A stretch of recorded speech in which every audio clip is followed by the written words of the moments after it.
Good. Well, thank you for that. And good morning or good afternoon to all of you. My name is Terry Anderson, and I live in Edmonton, Alberta, and I'm one of the board members of NAUA. And I'm also running the website these days. So I hope that you found the invitation in your email without incident. We had a big fight with the email server this last little while, but I think we're all systems go. And in any case, if you don't subscribe to the Liberal Beacon, I think you're missing out on something. I don't know if you read this latest issue. We've got 5 issues on the website now, and each one of them has what I consider to be pretty interesting articles. So I hope you'll be there.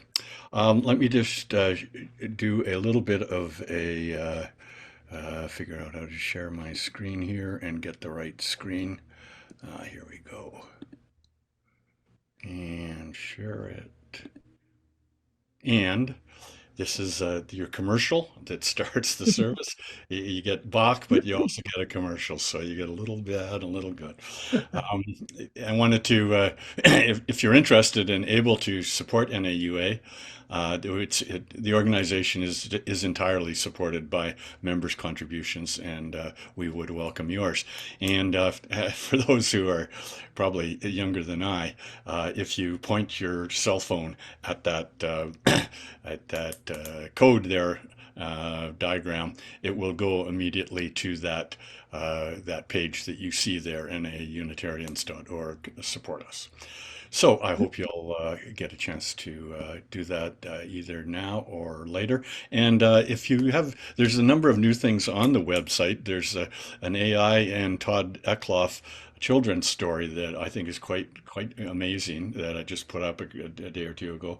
And I welcome people submitting stuff that they would like to share within the NAUA Academy or program community.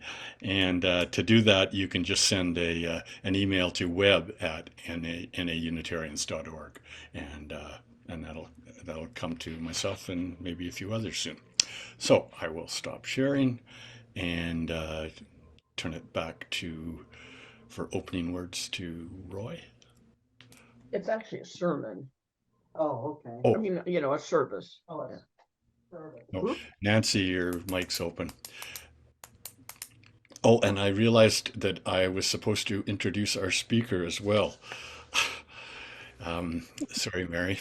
I am really pleased to have Mary Bennett with us this morning. Mary is a longtime friend of almost any Canadian Unitarian.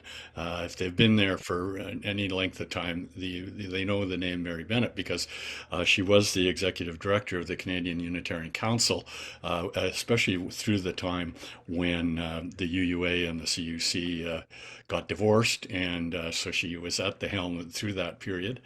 And she started attending the Unitarian Church of Vancouver with a Good Friday worship service in 1989. And 2 years later, she gave up trying to figure out exactly what this religion was about and decided she should join. These are my people, she said. A friend described it as getting aggressively involved. She's had many roles in local congregations and, as I mentioned, served as the executive director of the Canadian Unitarian Council. She is a teacher, consultant, adult educator, and she dabbles in creative writing and visual arts and sometimes adds pagan, humanist, classic to the title Unitarian. So we're really pleased to have Mary I can increase it. talk to us.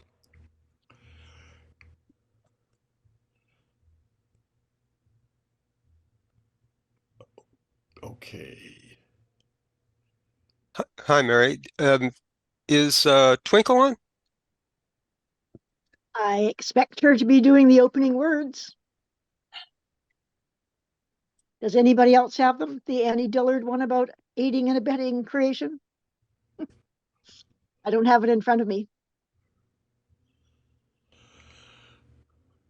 Well, let's invoke Annie Dillard, that we are here to witness each other's beautiful faces and wonderful natures, so that creation need not play to an empty house. And I see that Twinkle just joined, so maybe she'll want to recite those from the text.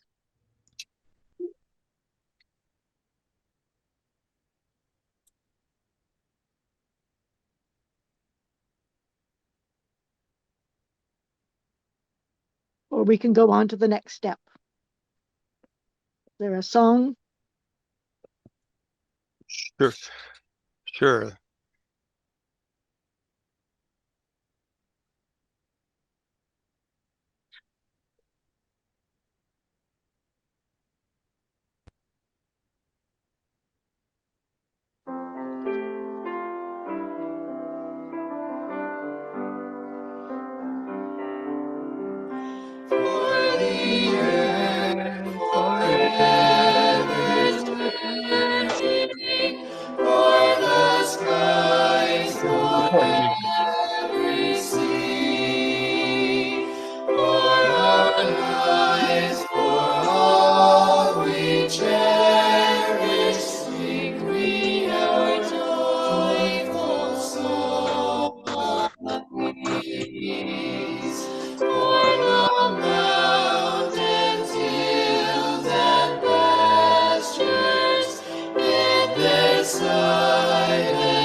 Thanks, Roy. And I think Twinkle Manning, one of the NAUA worship committee members, is online now. So Twinkle, if you have it handy, would you read the Annie Dillard reading, or whichever one you've chosen for opening? I will. And my apologies for late. I followed the wrong link. Mary, I'm so sorry. No worries. So the reading by Annie Dillard. We are here to abet creation and to witness it, to notice each thing so each thing gets noticed.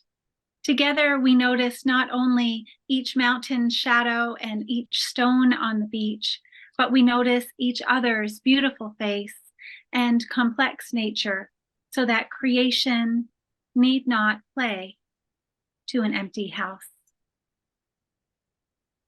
Great, thank you. And thank you for choosing and organizing the music for today. My pleasure. So Roy, I think we go on to my story. Yes. I'm going to share the story of the parable of the two villages that might be familiar to some of you. I'll put a little commentary at the end.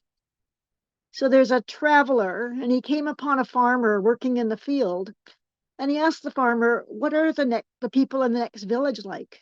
The farmer responded, "Well, what were the people like in the last village you visited?" The traveler responded, "They were kind, friendly, generous, great people." "Then I think you'll find the people in the next village are the same," the farmer responded. Then a while later, another traveler heading to the same village came up to the same farmer and asked, "What are the people in the next village like?" Again, the farmer asked, "What were the people like in the last village you visited?" The second traveler responded, "They were rude, unfriendly, dishonest people." Well, the farmer said, "I think you'll find the people in the next village are the same." So my comment on this was when my younger son was choosing between the university that had the best program for his educational goals and the one that many of his good friends were going to, he chose the former. Mom was pretty proud. To be honest, since he's as social as his mother is, I was surprised. But then he commented, "You make your own scene wherever you go." So that could be the moral of the tale of the two villages. Then someone decided to add to this story. These days they call it fan fiction when somebody carries on a novel or a story they like. Here it goes. After a hard day working in the field, the farmer returns home. He's greeted by his partner, who asks, "Anything interesting happened today?" The farmer nodded. "A couple of travelers asked me what the people in the next village were like. I told them they should expect the people to be just what they experienced in the past." The partner responded, "But no one's lived in that village for years." The farmer shrugged. "Maybe they'll meet each other." So my commentary, hard to know what would happen next. Would these people find common ground after all and start a new community? Maybe.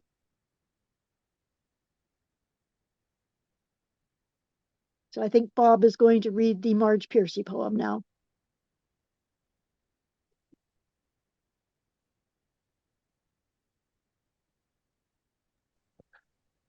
Bob, I think you need to unmute.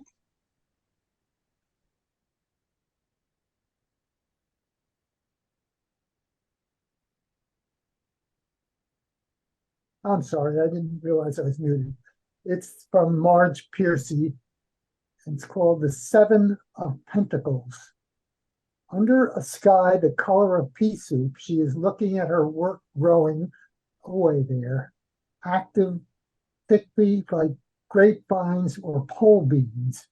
As things grow in the real world slowly enough, if you tend them properly, if you mulch, if you water, if you provide birds that eat insects a home and winter food, if the sun shines and you pick off caterpillars, if the praying mantises and the ladybugs and the bees, then the plants flourish, but at their own internal clock. Connections are made slowly. Sometimes they grow underground. You cannot tell always by looking what is happening. More than half the tree is spread out in the soil under your feet. Penetrate quietly as the earthworm that blows no trumpet. Fight persistently as the creeper that brings down the tree. Spread like the squash plant that overruns the garden. Gnaw in the dark and use the sun to make sugar. Weave real connections. Create real nodes. Build real houses. Live a life you can endure. Make love that is loving. Keep tangling and interweaving and taking more in a thicket and bramble wilderness to the outside, but to us interconnected with rabbit runs and burrows and lairs. Live as if you liked yourself, and it may happen. Reach out. Keep reaching out. Keep bringing in. This is how we are going to live for a long time. Not always for every gardener knows that after the digging, after the planting, after the long season of tending and growth, the harvest begins. Thank you, Bob. So my sermon is Credos and Connections. Hello, I'm Mary, and I'm a Unitarian. I'm still a Unitarian. In 2020, I was a mentor in the Vancouver Church's Coming of Age program. The youth all had to write their own credo, and so a couple of us adults decided to participate as well. When I worked for the Canadian Unitarian Council during one of the many congregational visits, the local leader was reading off my credentials, including that in the first year of that job, I visited half of the 45 congregations in Canada. Then she paused, looked at me, and said simply, "Mary's all about connection." 20 years later, I still like that summary of who I am. Here's the credo that I wrote 3 years ago, starting with Joanne's phrase. I'm all about connection. I'm all about holding hands in a circle, dancing with friends, long, meandering, heartfelt conversations, email, Facebook, Zoom, I'll take it all. I'm all about connecting with the earth, connecting with dirt, not just the concept of earth. I like to get my hands dirty. I'm all about connection with ideas. I love ideas that spark my mind to go where my mind has not gone before. I'm all about connection across generations and cultures. Diversity is big with me. I want to engage with diversity up close and personal, not just admire it or analyze it from a safe distance.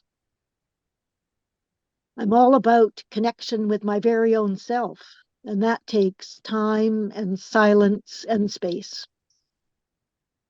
That summer, July of 2020, I shared much of what I'll share today about creative interchange and connections and the importance of community with my local congregation. And the kicker, the description said, Mary will likely try to persuade you to connect and engage more broadly and deeply. So that's where I had made a bit of a plug to volunteer more.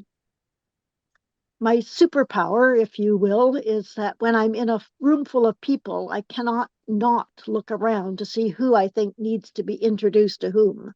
It's been described as a church matchmaker. Sometimes it's that I think about a volunteer job the person might enjoy and be good at. Another friend years ago phrased it as, you want to be God's human resource director. I just get excited about putting people together with other people or even jobs. Can't be explained. I guess that's just who I am. During the time I was the executive director of the Canadian Unitarian Council, we often lined up multiple meetings at the same location and time, largely to save on travel expenses and staff time. One weekend in that first year or so, the National Youth Advisory Committee was meeting over the weekend in one room, and one of the many task forces that were building the new CUC were in another room. It might have been the Shared Ministry Task Force, the Social Responsibility Task Force, or the Statement of Principles Task Force. I can't remember now. There were many task forces over the 8 years I was in that role. On the Friday night of the weekend, I had been flitting between the two groups to check on how things were going. And after the meetings ended for that night, I thought, why should I be the only one having this much fun? So I arranged for Saturday lunch to be everyone together and mixing up the youth with the older adults. Seeing my pleasure when I scanned the room, thinking about the fact that these brilliant, committed Unitarians of various ages might not be talking to each other across the generation gap, but for my intervention. A CUC board member shook their head fondly, I think, and said, you're like a mad scientist who goes, I wonder what could possibly happen if I put this element together with this element, but you do it with people. I admit there were some strange concoctions that came out of some of those experiments. No explosions, and to be honest, some combinations seemed to be fairly inert, but it made the meetings more interesting, for me at least. I do sometimes wonder how annoying I must be, but then I'll get a dose of gratitude from somebody that's pleased that I introduced them to someone else, and that keeps me going. Yep, that's what gives my life meaning. I think of myself as a community catalyst rather than a mad scientist, but I don't really mind what it's called. So imagine my delight when early in my life as a Unitarian, I discovered that this penchant and pleasure I get from connection was the life's work of a leading American religious philosopher. Henry Nelson Weimann's parents were both Presbyterian theological school graduates. However, he recalled, I was never taught religion, but I caught something from my parents by contagion, and in time it formulated itself into religion. He had long, free-ranging talks with his mother, and those talks have been credited with being the beginning of his developing his theory of creative interchange as his explanation for God, as what's between people when they're open to each other. He felt that God was what was between him and his mother as they had these conversations, and as a mother of 2 sons, I love that idea. You can call this simply connection if you don't like the word God, or creativity. Some would call it love, maybe even magic. In his PhD dissertation in 1917, The Organization of Interests, he proposed that the, quote, the greatest good for all people could be achieved if the many individual interests could be creatively organized so as to function as a single interest. This creative interest is not to fulfill any end or desire that we already know, but to expand our consciousness and understanding. People sometimes say nobody ever came to church with a goal of joining a committee. That said, sometimes it's through joining a committee or a team where they find their individual interests do weave together with others' individual interests to create the single creative interest that Weimann speaks of. And that as well as completing whatever task the team was responsible for, something else can happen as well, something unexpected, unhoped for even. Our consciousness and understanding is expanded.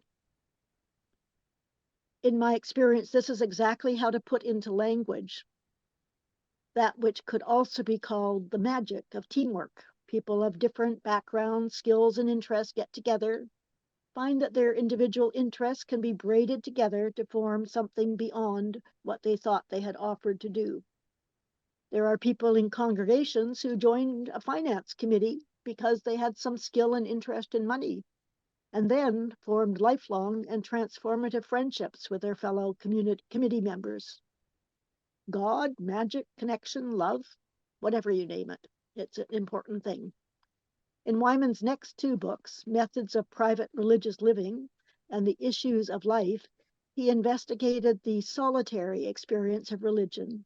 In my own credo words, I called it connection with my very own self. During his career, Weimann's thought passed through several phases. He first studied the meaning of religion for the individual. Then his emphasis shifted to a community or cultural outlook, congregation maybe. Finally, he articulated his belief in the value of creative interchange between individuals and groups, could be likened to a denominational body. The question he always pursued was, what operates in human life with such character and power that it will transform someone as they cannot transform themselves, saving them from evil and leading them to the best that human life can ever reach? I took the liberty with changing to non-binary words and pronouns, as Weimann himself said this. Regrettably, we have no pronoun fit for deity. We never shall have, so long as the male of the species complacently assumes that God must be masculine, and the female abets his blasphemous arrogance. Strong words. Weimann discusses the 5 stages whereby qualitative meaning grows. The first is an expansion of the range of the individual's capacity to know, control, and appreciate. The second is an increase in the appreciative understanding of oneself and others as individuals. Third is a progressive integration of all that the person is acquiring. The fourth is an increase in the capacity to meet suffering, failure, and death creatively.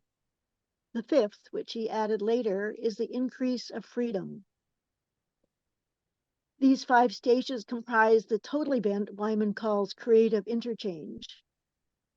And it's possible in any situation where people encounter other people with openness and sensitivity. He says the one great enemy of creative interchange is rigidity, commitment to limited values, closedness to new experiences and possibilities. Weimann stresses that the creative process and the goods that it produces is not about means and ends. The process is the ongoing reality in which stable structures emerge, but these structures are not intrinsically better than the process. Said a different way, and I love this quotation, the created good is intrinsically less good than the creative good. In 1931, he left the Presbyterian Church and joined the Congregational Church. This could be a slippery slope.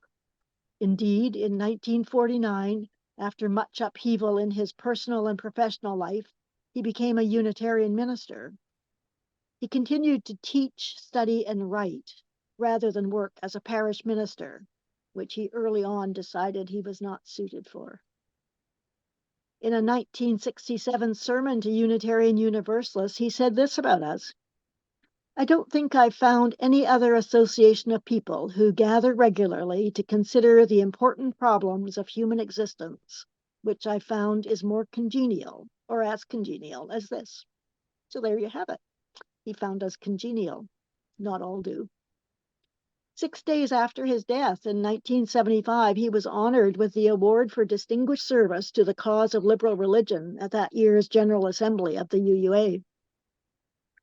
Weimann's definition serves to identify good with concrete actuality. An event is good to the degree that it has complexity, unity, and intensity.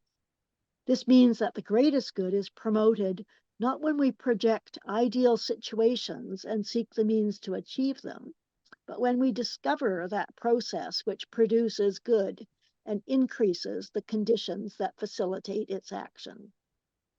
So much for 5-year plans with goals, objectives, and strategic tactics. He's more about the process. So what does all this have to do with you and me, the 2023 me? In July of 2020, 3 years ago, I shared a sermon at the Unitarian Church of Vancouver, also on the topic of credos and connections. The newsletter blurb had warned people I would talk a bit about the importance of volunteering. At that time, of course, almost everyone was watching on YouTube, so they were possibly relieved that I wasn't going to nab them immediately afterwards to try to get them to join one of the many teams or committees I was involved with at the time. In fact, that part of the sermon encouraged people to, yes, volunteer, but also to revisit their commitments and discern whether they want to continue, increase, decrease, or change what they're doing. I had been a member for 30 years and frankly was a bit tired of being the go-to person for seemingly any question or problem people had. I had for some time been feeling a bit annoyed at being seen as the info desk, when what I really wanted to do was meet visitors, talk about the sermon, or to be frank, just get a cup of coffee and sit down with friends. Our 19-year minister had just retired. I'd experienced 6 years of interim ministry within that 30 years, and mostly they weren't my favorite times. Transition is hard. Also, we were at that time considering redeveloping our beautiful property to build an apartment building on the grounds. I had helped create 2 labyrinths on the grounds and often was on site when neighbors would just cut through the property, enjoying the grounds. One of our very involved members, in fact, first discovered the church when she was in training to walk the Camino de Santiago. I was not in favor of the redevelopment, but more than that, I felt 2 major changes would create a lot of stress for the congregation. To say I wasn't looking forward to the next 2 years was an understatement. Also, during a pandemic that we knew by then was not going to go away anytime soon. So in fact, I was a living, breathing example of someone reconsidering their involvement and feeling I needed more of that connection to my own self, time, space, and silence than what I was getting at the congregation. From the pulpit, I announced a shift in my volunteer focus and then announced, and I hereby resign as she who knows everything and everybody. Of course, no one paid much attention to that statement.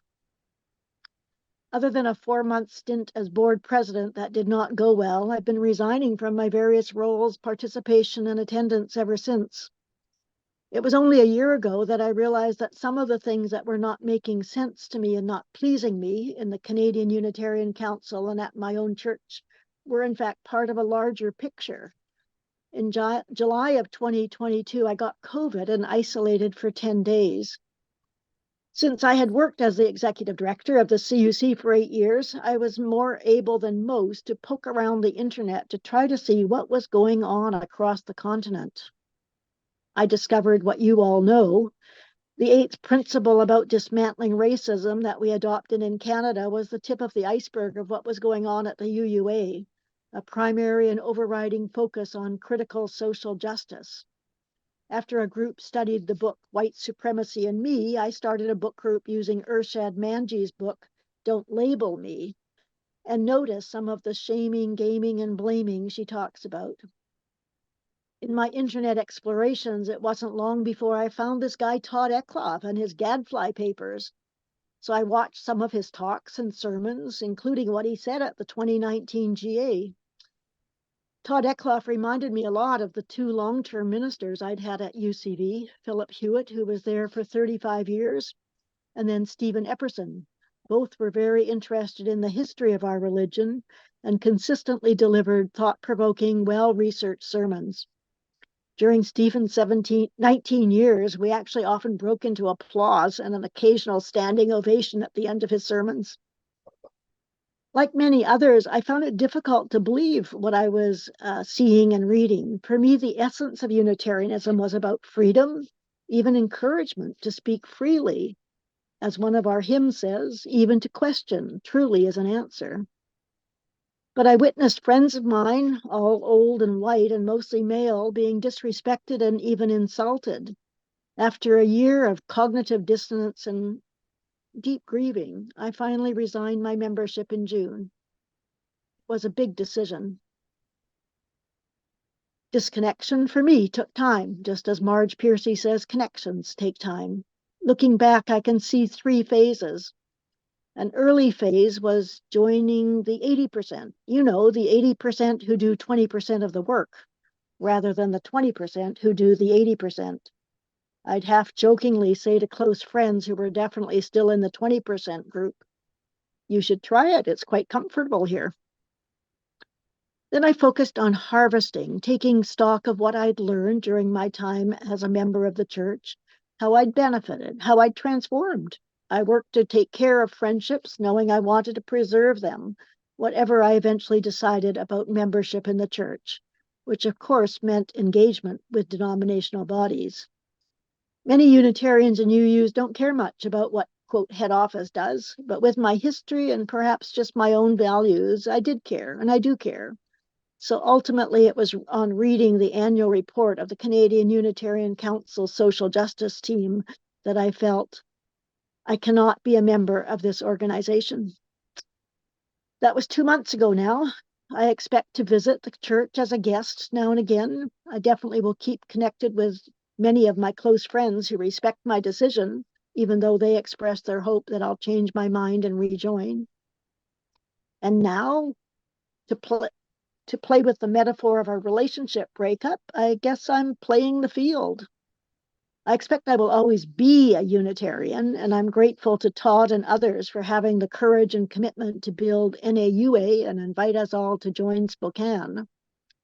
I've also found a group calling themselves Unitarian Transformers in the UK, who offer weekly meditations over Zoom on topics including eco-spirituality and Christian mysticism that I've been welcomed to. They meet at 7:30 p.m. on a Tuesday, so for me it's a midday break at 11:30 a.m. 3 years ago, I decided to invest even more of my time and energy into my neighborhood community. My efforts have been welcomed, noticed, supported. And this year I was given the Community Builder of the Year award through Kitsilano Neighborhood House. I've also joined the Living Interfaith Sanctuary and enjoy regular attendance at a Sikh-run Kundalini yoga studio a block and a half from home. So while I miss the one-stop shopping aspect of being a part of the Unitarian Church of Vancouver, and to reference Weimann again, the creative interchange that was possible, or at that time at least, but I expect the polarization that's happened at my congregation over some of these political issues will inhibit the connection and creativity I previously felt possible there. I want to say that I have a lot of faith in our new minister and our current board to lead the church over the coming year or more, and I remain open to checking in with myself if this could be my spiritual home once again.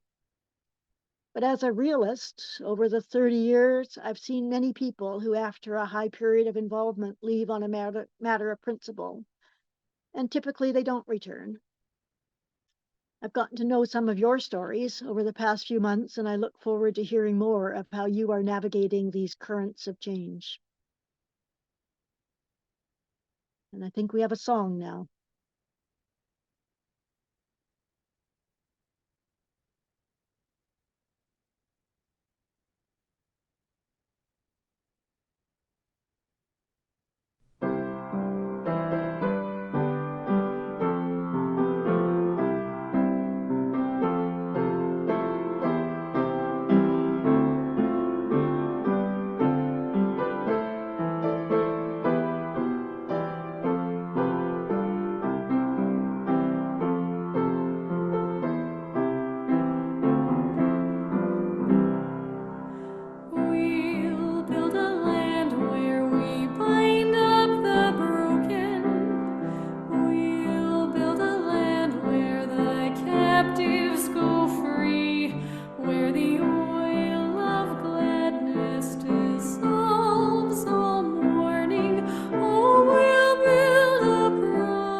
Okay. So I'd like to close with words from Mary Oliver. To live in this world, you must be able to do three things: to love what is mortal, to hold it against your bones, knowing your very life depends on it, and when the time comes to let it go, to let it go. Thank you all for this opportunity, and I look forward to hanging out in the breakout rooms and chatting with some of you.